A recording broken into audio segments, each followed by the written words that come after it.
আমার পিতা আলহাজ মরহুম আলহাজ এএনএম ইউসুফ, যিনি এই অঞ্চলের এমপি ছিলেন, এই অঞ্চলের অসংখ্য শিক্ষা প্রতিষ্ঠান, ধর্মীয় প্রতিষ্ঠান নির্মাণে যিনি অনবদ্য ভূমিকা পালন করেছেন, আপনাদের পার্শ্ববর্তী লংলা আধুনিক ডিগ্রি কলেজ যিনি প্রতিষ্ঠা করেছিলেন সকলকে নিয়ে, তার মাগফিরাতের জন্য দোয়া করেছি। সম্মানিত উপস্থিতি, দেশের পরিস্থিতি আপনারা জানেন। ফেব্রুয়ারি মাসে নির্বাচনের জন্য সরকার তারিখ ঘোষণা করেছে, আমাদের পক্ষ থেকেও নির্বাচনের কথা বলা হয়েছে এবং এই নির্বাচনকে নিয়ে অনেক বিভ্রান্তি, ধূম্র জাল তৈরি করা হচ্ছে।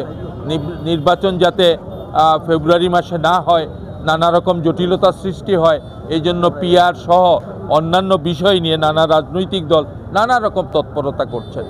একটি খুব ছোট্ট হিসাব, একটি দেশ নির্বাচিত মানুষের মাধ্যমে পরিচালিত হোক, এটা তাবৎ গণতান্ত্রিক বিশ্বে এই নীতি। কাজেই নির্বাচন না হলে পরে রাষ্ট্রের সরকার গণতান্ত্রিক হবে না, মানুষের ম্যান্ডেট নিয়ে রাষ্ট্র পরিচালনা করবে না, এই বিষয়গুলো খুবই স্বাভাবিক। সেক্ষেত্রে বিএনপি ফেব্রুয়ারিতে নির্বাচন হোক, তার জন্য দেশের সর্বস্তরে জনমত তৈরি করছে, যাতে হয় তার জন্য ভূমিকা পালন করছে। সম্মানিত উপস্থিতি, আপনারা জানেন রেল যোগাযোগের বিষয়টি আমাদের জন্য একটি মরণ ফাঁদে পরিণত হয়েছে। গত ৩-৪ দিন আগে মংলাবাজারে রেল দুর্ঘটনা হয়েছে। আজকে কুলাউড়া স্টেশনের ভিআইপি কক্ষে রেলের ঊর্ধ্বতন কর্মকর্তার সাথে কুলাউড়া অঞ্চলে যারা রেলের ৮ দফা দাবি বাস্তবায়নের জন্য সংগ্রাম করছেন তাদের সাথে একটি বৈঠক হবে। আমরা এই বৈঠকের সফলতা কামনা করছি এবং এই যাতে রেলের সংস্কার হয়, মানুষের জন্য কল্যাণ হয়, সেজন্য সেই ভূমিকা পালনের জন্য আমরা আজকের এই ঐতিহাসিক মসজিদের প্রাঙ্গণ থেকে আহ্বান জানাচ্ছি।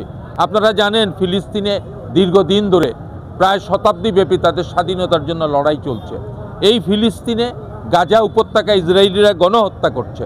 এই গণহত্যা বন্ধ, স্বাধীন ফিলিস্তিন রাষ্ট্রের জন্য পৃথিবীর বিভিন্ন জায়গা থেকে নৌবহর নিয়ে সেখানে যাওয়া হচ্ছে, যেটাকে ফ্লোটিলা সমুদ্রযাত্রা বলা হয়। সেই সমুদ্রযাত্রায় বাংলাদেশের একজন ফটো সাংবাদিক শহীদুল আলম তিনি যোগ দিয়েছেন এবং আরেকটি সিলেটি মেয়ে লন্ডন থেকে যোগ দিয়েছে। শহীদুল আলম এবং অন্য অনেককে গ্রেপ্তার করা হয়েছে। আমরা বলতে চাই স্বাধীন ফিলিস্তিনি রাষ্ট্র, ফিলিস্তিনিদের হত্যা করা বন্ধ করতে হবে, ফিলিস্তিন রাষ্ট্র প্রতিষ্ঠা করতে হবে, আরব অঞ্চলে শান্তি প্রতিষ্ঠা করতে হবে এবং শহীদুল আলম সহ যাদেরকে গ্রেপ্তার করা হয়েছে তাদের মুক্তি আমরা দাবি করছি। সম্মানিত উপস্থিতি, বিএনপি আপনাদের জন্য কাজ করতে চায়, বিএনপি জনগণের জন্য কাজ করতে চায়। অতীতেও বিএনপি ক্ষমতায় ছিল, বিএনপির জন্য দোয়া করবেন। বিএনপি সর্বস্তরের নেতা নেত্রী খালেদা জিয়া, তারেক রহমান সহ সকলের জন্য আপনারা দোয়া করবেন যাতে বিএনপি এগিয়ে যেতে পারে।